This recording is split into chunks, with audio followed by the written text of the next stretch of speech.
Isangwa amahoro nshuti mukunzi wacu wobandanya kubana natwe ngaha kuri ino mboneshakure ikugezako amakuru, ibiganiro n'inkuru bigezweko biriko biravurwa mu gihugu c'Uburundi no hakurya y'imbibe z'igihugu c'Uburundi mu yandi makungu ya kure. Nunyemerere nkuhe ikaze, ndaguhaye mwaramutse neza cange mwiriwe neza bivanye n'aho dukurikira uherereye. Turi ku munsi wa kabiri igenekerezo rya 4 z'ukwezi kwa karindwi umwaka ni 2023. Ufyonda sabone canke subscribe nawe utarafyondako kugira ubandanye urashikirwa n'amakuru yose, inkuru kumwe n'ibiganiro tubandanya gushikiriza binyuriwe ngaha kuri ino mboneshakure bije biragushikako ku mwanya kandi mu ba mbere vyose uko vyakabaye mu buryo butosoye kandi butomoye ubimenyere ku gihe.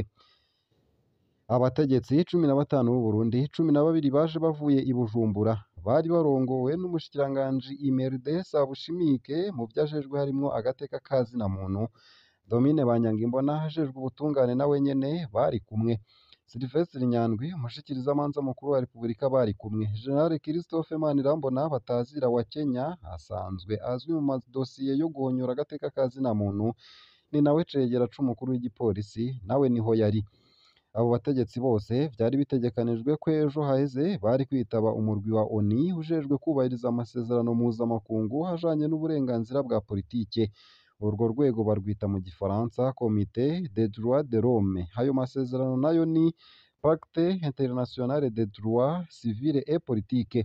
Ico gikorwa cabereye ku cicaro ca ONU kiri i Geneve mu Busuwisi. Uburundi bwari bumaze imyaka myinshi budatanga raporo. Uyu mwaka leta yari igiye gushikiriza raporo yayo ya gatatu, ariko ba bategetsi 15 ntaco bakoze, bitwaje ngo babonye umukuru w'ishirahamwe Akati Burundi Metre Arumeri Niyongere, baca bavuga ko badashobora gutanga raporo hari umuntu akurikiranwa na leta y'u Burundi.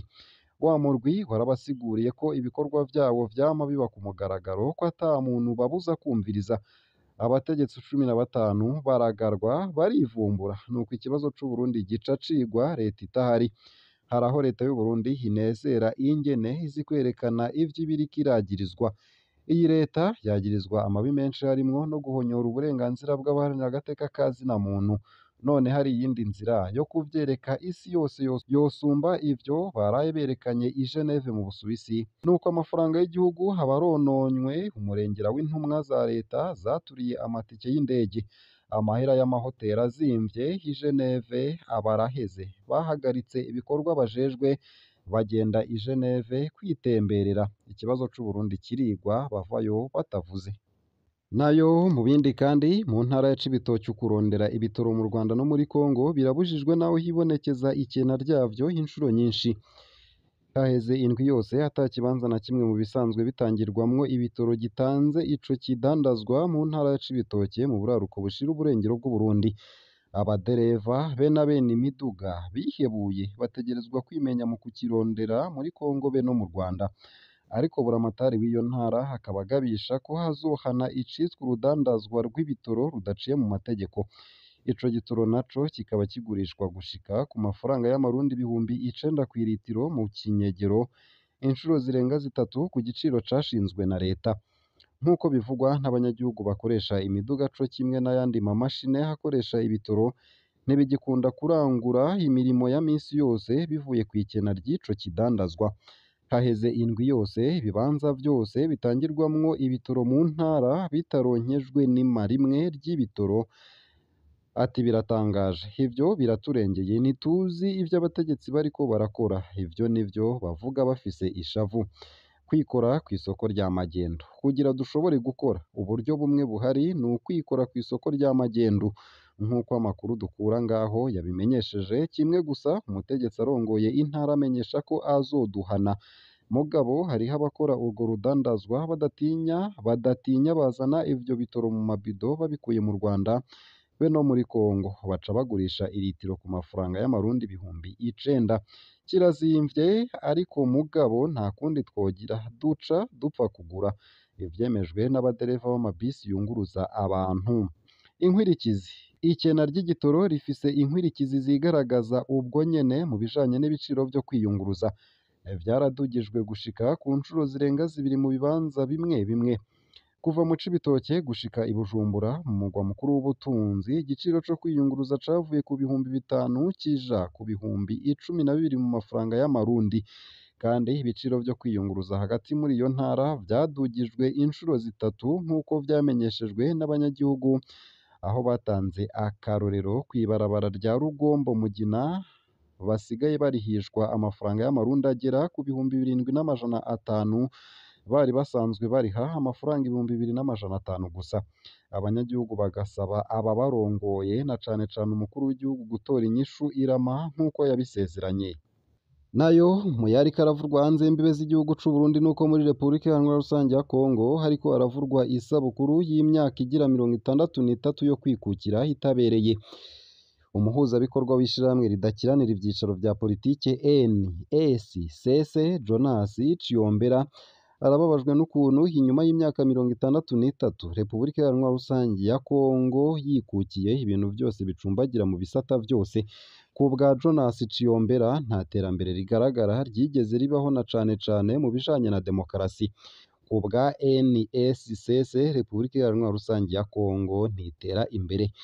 Inyuma y'imyaka 63 twikukiye, ikibazo mbaza buri wese kubimwerekeye canke ku ruhara rusanzwe n'abagiye bararonka amabanga mu gihugu niki?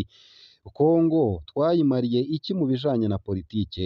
Uko akaba ariko umuhuzabikorwa wa NSCC yavuze.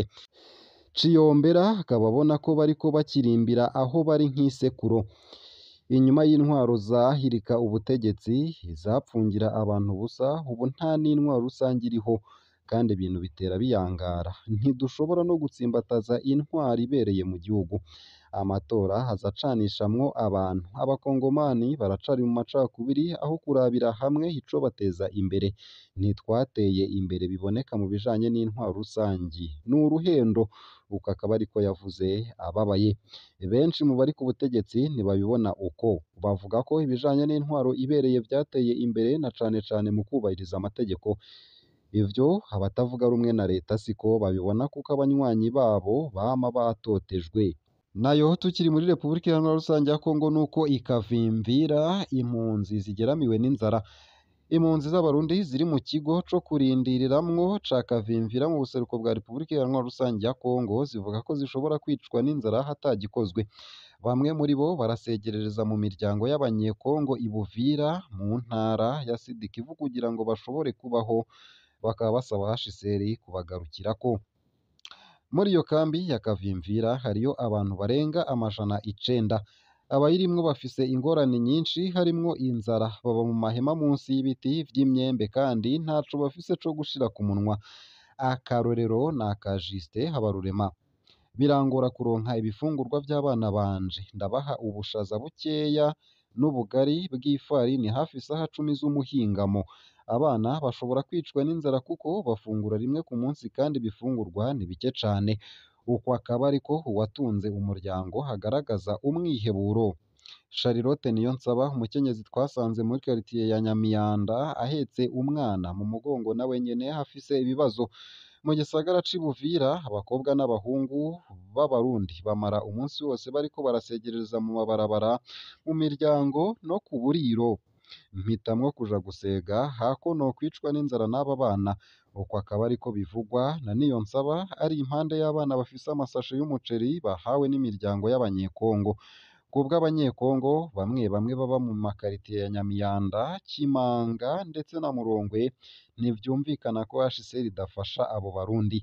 Kubwa Fredy Salum, umuyobozi w'umurwi w'igihugu ujejwe impunzi i Uvira, abantu baja gusegerereza mu mabarabara si impunzi kumbure ariko ni abandi Barundi kuko ni benshi i Uvira. Repubulika Iharanira Rusangi ya Kongo womenya ko ihaye indaro ibihumbi 43 vy'impunzi z'Abarundi.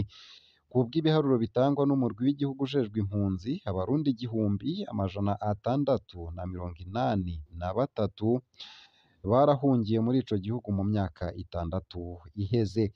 Ngaha akaba ariho nsoreje ano makuru nari nabateguriye, hariko aravurwa irya nino mu gihugu c'u Burundi.